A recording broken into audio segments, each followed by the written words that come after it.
Langit dan bumi menjadi saksi bisu akan sebuah kisah penciptaan yang agung, manusia pertama yang mulia, yang diciptakan dengan kasih dan kebijaksanaan Allah Subhanahu wa Ta'ala. Nabi Adam alaihissalam diberikan amanah sebagai nabi pertama yang dipilih oleh Allah untuk menyampaikan tauhid dan menjadi pemimpin pertama di bumi. Allah Subhanahu wa Ta'ala memberitahukan kepada para malaikat tentang keinginannya untuk menciptakan Nabi Adam alaihissalam dan keturunannya. Para malaikat bertanya untuk mencari tahu hikmah di balik penciptaan Adam dan keturunannya, bukan untuk membantah, menghina, atau dengki terhadap keturunan Adam seperti yang dipahami oleh sebagian mufasir. Mereka berkata, apakah engkau hendak menjadikan orang yang merusak dan menumpahkan darah di sana? Menurut salah satu pendapat, kerusakan dan pertumpahan darah sudah pernah terjadi sebelum Nabi Adam alaihissalam diciptakan, dan hal itu dilakukan oleh para jin dan sekelompok jin lainnya. Jin sudah ada 2000 tahun sebelum Adam alaihissalam diciptakan, dan mereka saling menumpahkan darah. Kemudian Allah Subhanahu wa Ta'ala mengirim sepasukan malaikat untuk menghalau mereka ke semenanjung lautan. Menurut pendapat lain, para malaikat mengatakan demikian karena mereka tahu bahwa makhluk-makhluk yang diciptakan dari unsur bumi biasanya berwatak demikian. Lalu Allah Subhanahu wa Ta'ala menjawab pertanyaan para malaikat, "Aku mengetahui apa yang tidak kalian ketahui." Artinya, Allah mengetahui maslahat besar di balik penciptaan manusia yang tidak mereka ketahui. Di antaranya akan muncul para nabi, rasul, orang-orang syidikin, dan syuhada dari keturunan Nabi Adam alaihissalam. Allah Subhanahu wa Ta'ala telah menciptakan Nabi Adam alaihissalam berdasarkan bentuknya. Nabi Adam alaihissalam diciptakan dari tanah yang diambil dari berbagai hamparan bumi. Warna-warni tanah yang tersebar di seluruh bumi ini menjadi sebab keturunan Nabi Adam alaihissalam lahir dengan beragam warna kulit hingga saat ini. Variasi tersebut mencerminkan kebesaran Allah Subhanahu wa Ta'ala dalam menciptakan keanekaragaman manusia. Tingginya 60 hasta atau sekitar 27,43 meter yang sering dibulatkan menjadi 30 meter. Hal ini selaras dengan penelitian yang dimuat dalam jurnal Madaha Yisrael Bienglit Verayet yang menyatakan bahwa tinggi rata-rata manusia zaman dahulu 90 kaki atau sekitar 7,43 meter seperti yang dijelaskan dalam hadis. Allah Subhanahu wa Ta'ala telah menciptakan Nabi Adam alaihissalam berdasarkan bentuknya dengan tinggi 60 hasta. Kemudian Allah Subhanahu wa Ta'ala berfirman, "Pergilah dan berilah salam kepada para malaikat dan dengarkanlah apa yang mereka katakan kepadamu.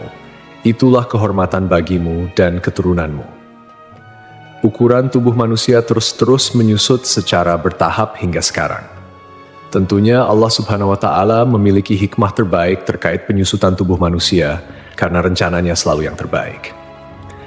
Meski manusia saat ini tidak memiliki postur tubuh setinggi Nabi Adam alaihissalam, Rasulullah Shallallahu alaihi wasallam menyampaikan kabar bahwa penghuni surga nantinya akan memiliki postur tubuh yang serupa dengan nenek moyang mereka, yaitu Nabi Adam alaihissalam.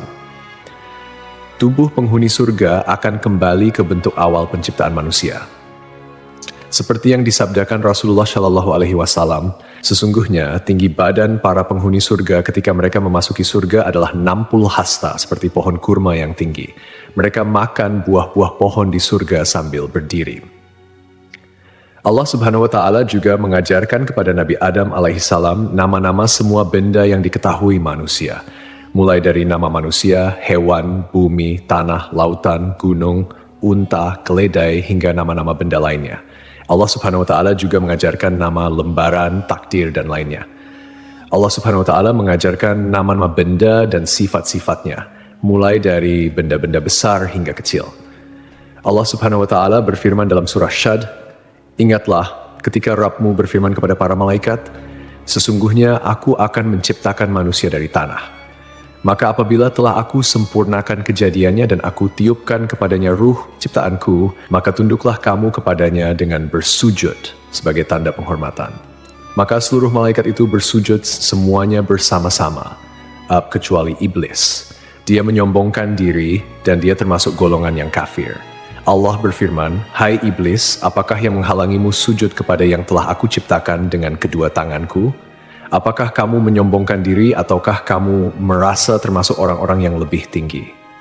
Iblis berkata, "Aku lebih baik daripadanya, karena engkau ciptakan aku dari api, sedangkan dia engkau ciptakan dari tanah." Allah berfirman, "Maka keluarlah kamu dari surga, sesungguhnya kamu adalah orang yang terkutuk, dan sesungguhnya kutukanku tetap atasmu sampai hari pembalasan." Iblis berkata, "Ya Tuhanku, tangguhkanlah aku sampai pada hari mereka dibangkitkan." Allah berfirman, "Maka sesungguhnya kamu termasuk golongan yang diberi penangguhan sampai pada hari yang telah ditentukan waktunya, yaitu hari kiamat." Iblis menjawab, "Demi kemuliaanmu, pasti aku akan menyesatkan mereka semuanya, kecuali hamba-hambamu yang terpilih di antara mereka." Allah berfirman, "Maka yang benar adalah sumpahku, dan hanya kebenaran itulah yang aku katakan. Sungguh, aku akan memenuhi neraka jahanam dengan kamu, dan dengan orang-orang yang mengikutimu di antara mereka semuanya." Surah Syad 71 hingga 78. Hasan al-Basri menuturkan, iblis sama sekali bukan golongan malaikat. Pada mulanya, iblis berasal dari golongan jin. Namun, kala mereka berbuat onar di bumi, Allah mengutus sepasukan malaikat, membunuh dan mengusir mereka ke semenanjung-semenanjung lautan. Iblis termasuk di antara jin yang ditawan, kemudian dibawa naik ke langit, dan kemudian ia singgah di sana. Saat para malaikat diperintahkan bersujud, iblis enggan menuruti perintah itu. Ibnu Mas'ud menyatakan, iblis pada mulanya adalah pemimpin para malaikat di langit paling bawah. Ibnu Abbas menambahkan, namanya Azazil. Riwayat lain menyebutkan namanya Harits. Ada juga yang menyatakan, iblis berasal dari salah satu golongan malaikat bernama jin. Mereka bertugas menjaga surga. Ia termasuk yang paling mulia, paling banyak ilmu dan ibadah di antara mereka dan memiliki 4 sayap. Namun kemudian Allah mengubah wujudnya menjadi setan yang terkutuk. Allah memerintahkan Adam alaihissalam untuk tinggal di surga bersama istrinya. Allah berfirman, "Dan kami berfirman, wahai Adam, tinggallah engkau dan istrimu di dalam surga dan makanlah dengan nikmat berbagai makanan yang ada di sana sesukamu. Tetapi janganlah kamu dekati pohon ini, nanti kamu termasuk orang-orang yang zalim." Al-Baqarah 35. Iblis dikeluarkan dari surga dan Adam ditempatkan di surga. Adam berjalan di sana seorang diri tanpa seorang istri mendampingi agar bisa merasa senang. Adam lalu terlelap sesaat. Setelah bangun, ternyata ada seorang wanita duduk di dekat kepalanya. Ia diciptakan Allah dari tulang rusuk Adam. Adam bertanya, "Kamu siapa?" "Aku seorang wanita," jawab Hawa. "Kenapa kau diciptakan?" tanya Adam. "Agar kau merasa senang padaku," jawabnya. Para malaikat kemudian bertanya kepada Adam karena mereka tahu luasnya ilmu Adam. "Siapa namanya, wahai Adam?" Nabi Adam menjawab, "Namanya Hawa." "Kenapa disebut Hawa?" tanya para malaikat. "Karena ia diciptakan dari benda hidup," jawab Adam. Hawa diciptakan dari tulang rusuk sebelah kiri yang paling pendek saat ia tidur. Kemudian tulang tersebut diganti dengan daging. Setelah Hawa diciptakan dan hidup bersama Adam di surga, di dalam surga tersebut, Adam dan Hawa memperoleh bimbingan, tuntunan, perintah, dan larangan dari Allah, sebagaimana yang diberikan kepada umat manusia di dunia. Allah mengizinkan keduanya menikmati segala jenis makanan yang ada di surga, kecuali buah dari pohon terlarang. Para mufasir memiliki beragam pendapat terkait pohon dan buah terlarang ini. Sebagian ulama berpendapat yang dimaksud adalah pohon anggur. Orang-orang Yahudi mengatakan pohon yang dimaksud adalah gandum. Biji-bijian gandum ini lebih lembut dari keju dan lebih manis dari madu. Sebagian ulama lain mengatakan bahwa buah tersebut adalah kurma. Sementara Abu Aliyah menyatakan, siapapun yang memakan buah pohon tersebut pasti mengeluarkan hadas, dan di surga tidak patut ada hadas. Perbedaan pendapat ini intinya hampir sama. Allah sengaja tidak menyebut buah apa persisnya. Andai ada maslahat di balik penyebutan nama buah yang dimaksud, tentu sudah Allah sebutkan, sama seperti hal-hal lain yang tidak disebutkan namanya dalam Al-Quran. Lalu iblis berusaha mengeluarkan Adam alaihissalam karena iri dengan kemuliaan yang diberikan oleh Allah kepadanya.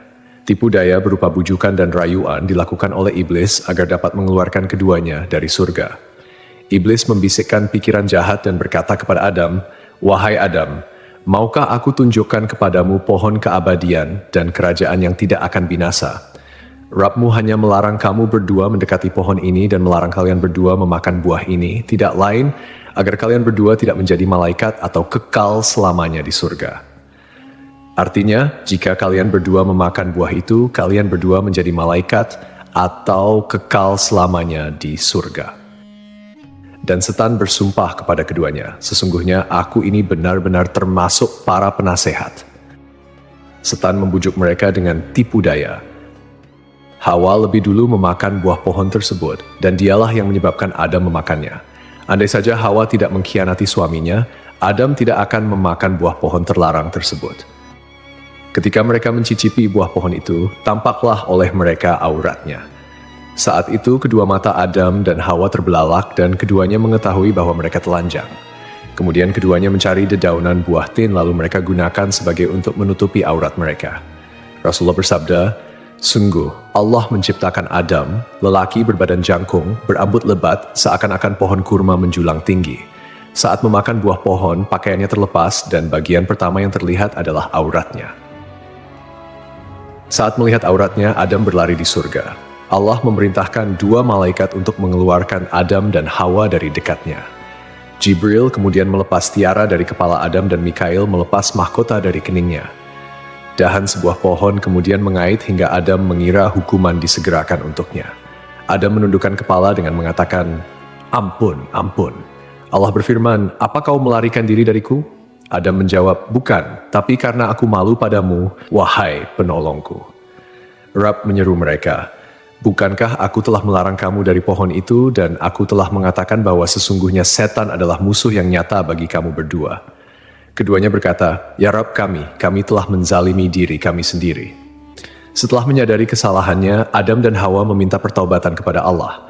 Pertaubatan Adam dan Hawa diterima oleh Allah, namun Allah tetap memberikan hukuman akibat pelanggaran yang dilakukan oleh Adam dan Hawa. Keduanya dikeluarkan dari surga dan diturunkan ke bumi. "Turunlah kalian dari surga menuju bumi, dan kalian akan menjadi musuh satu sama lain. Kalian akan memiliki tempat tinggal di bumi sampai batas waktu tertentu." 24 hingga 25. Rasulullah bersabda, "Hari terbaik yang matahari terbit pada hari itu adalah hari Jumat. Pada hari itu Adam diciptakan, pada hari itu ia dimasukkan ke surga, dan pada hari itu ia dikeluarkan darinya." Para ulama memiliki pendapat yang berbeda mengenai lokasi diturunkannya Adam dan Hawa di bumi.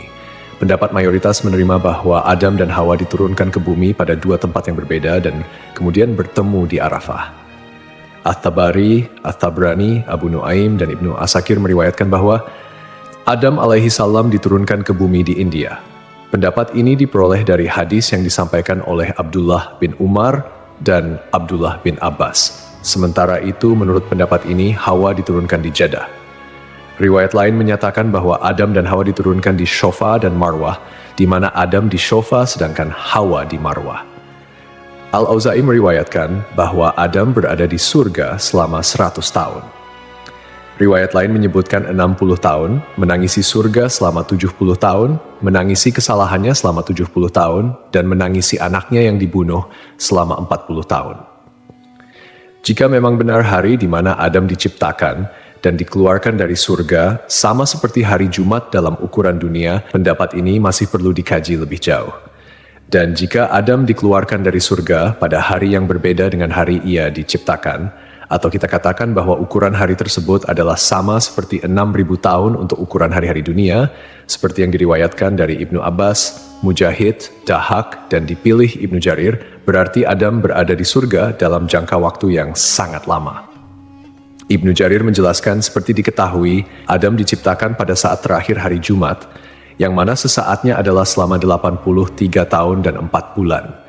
Karena saat Adam masih berbentuk tanah yang berwujud dan ruh belum ditiupkan, ia bertahan selama 40 tahun dalam kondisi seperti itu.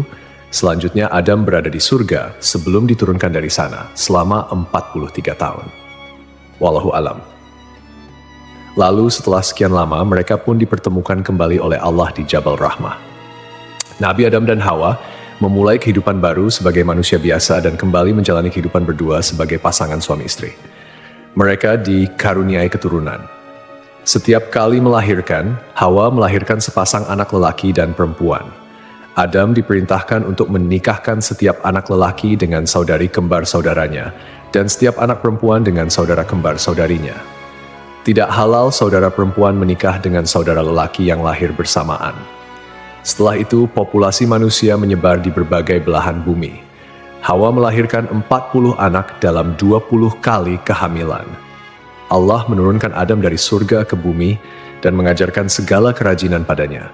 Allah membekali Adam dengan buah surga. Hanya saja, buah-buahan dunia berubah, sementara buah-buahan surga tidak berubah. Allah berfirman, "Wahai Adam, sungguh, aku memiliki tanah haram tepat sejajar dengan arsiku. Maka pergilah lalu bangunkan sebuah rumah untukku di sana. Lalu kelilingilah rumah itu seperti para malaikat mengelilingi arsiku."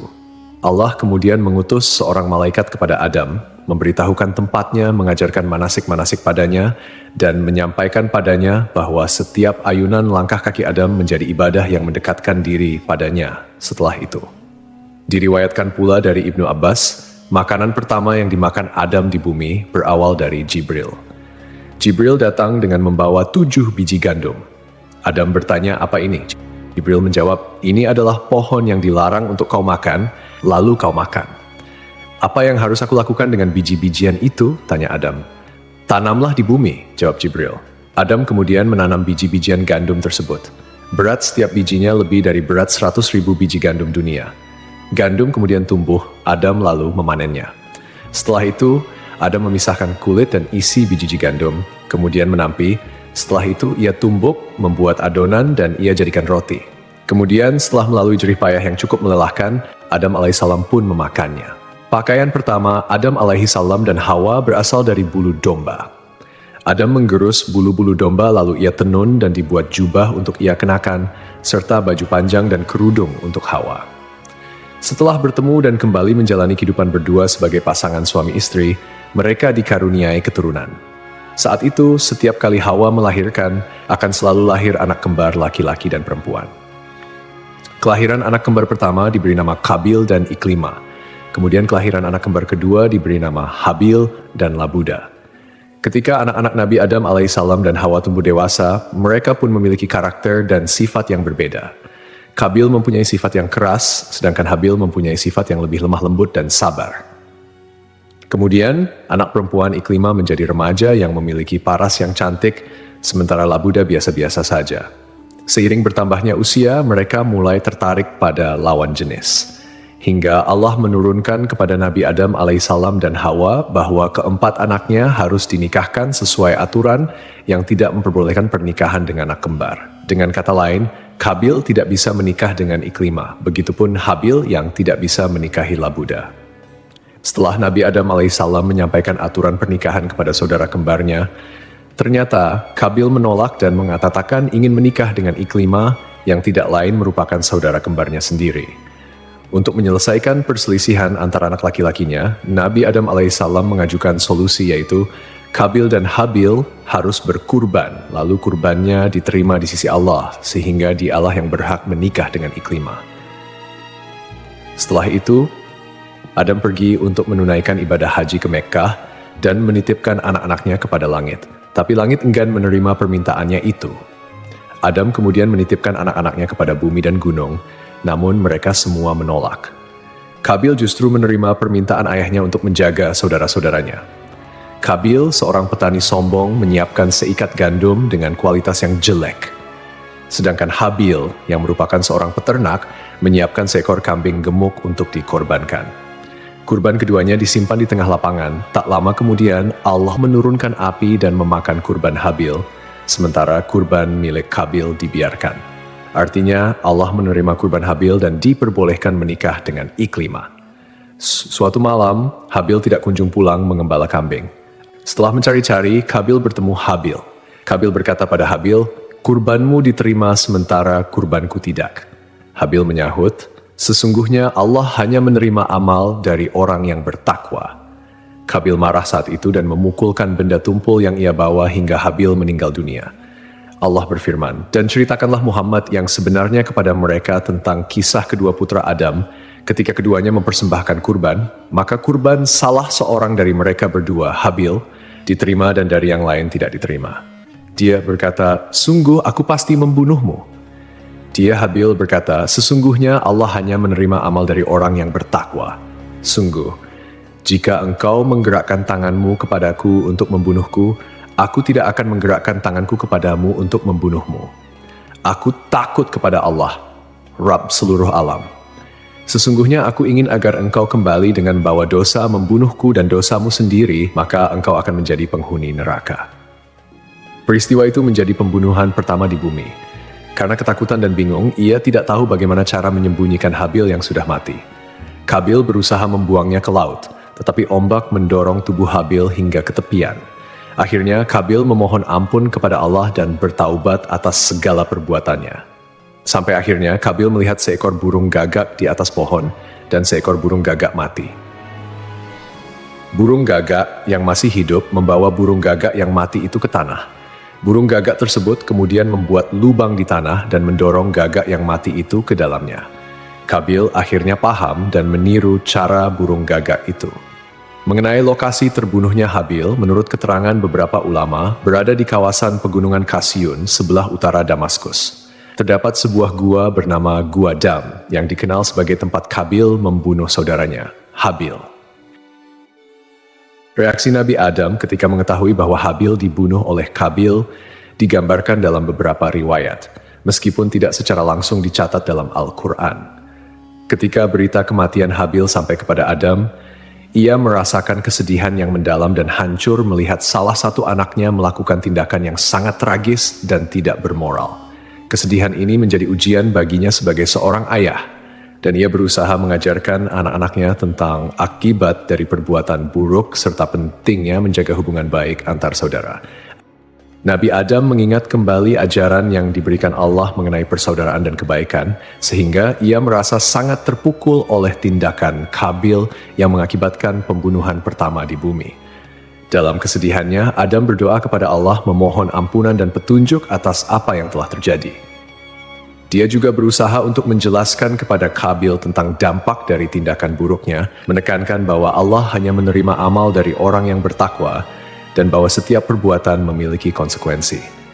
Melalui momen duka ini, Adam berusaha mengingatkan anak-anaknya untuk selalu kembali kepada kebaikan dan menjauhi segala bentuk kejahatan, mengajarkan mereka bahwa penyesalan dan tobat adalah jalan menuju pengampunan Allah. Dikisahkan sebelum akhir hayatnya, Nabi Adam alaihissalam meminta putranya untuk membawakan buah dari surga. Adam menginginkan setandan buah anggur surga. Anak-anaknya kemudian mencarikan buah anggur untuknya dan mereka berpapasan dengan para malaikat. Para malaikat bertanya, "Kalian hendak kemana, anak-anak Adam?" Mereka menjawab, "Ayah kami menginginkan setandan buah anggur surga." Para malaikat berkata, "Pulanglah, kalian sudah tidak perlu lagi mencari buah itu." Lalu para malaikat mencabut nyawa Adam, memandikan, memberi kamper, dan mengafani jenazahnya. Jibril menyalatkan jenazahnya dan para malaikat syalat di belakangnya. Setelah itu mereka mengubur jenazah Adam. Para malaikat selanjutnya berkata, "Inilah syariat kalian dalam mengurus jenazah." Kemudian sebelum pergi, mereka berpesan agar kematian Adam menjadi pelajaran bagi umat. Sebab dari peristiwa itu, manusia bisa mengenali prosesi dan ritual pemakaman. Adam meninggal dunia setahun setelah Hawa meninggal. Ulama berbeda pendapat terkait lokasi pemakaman Adam. Menurut riwayat yang masyhur, Adam dimakamkan di dekat sebuah gunung di India, tempat ia diturunkan dari surga. Menurut sumber lain, Adam dimakamkan di gunung Abu Kubais, Mekkah. Sumber lain menyebutkan, sebelum banjir besar terjadi, Nabi Nuh memindahkan jasad Adam dan Hawa dalam sebuah peti, lalu ia makamkan di Baitul Maqdis, seperti yang disampaikan oleh Ibn Jarir.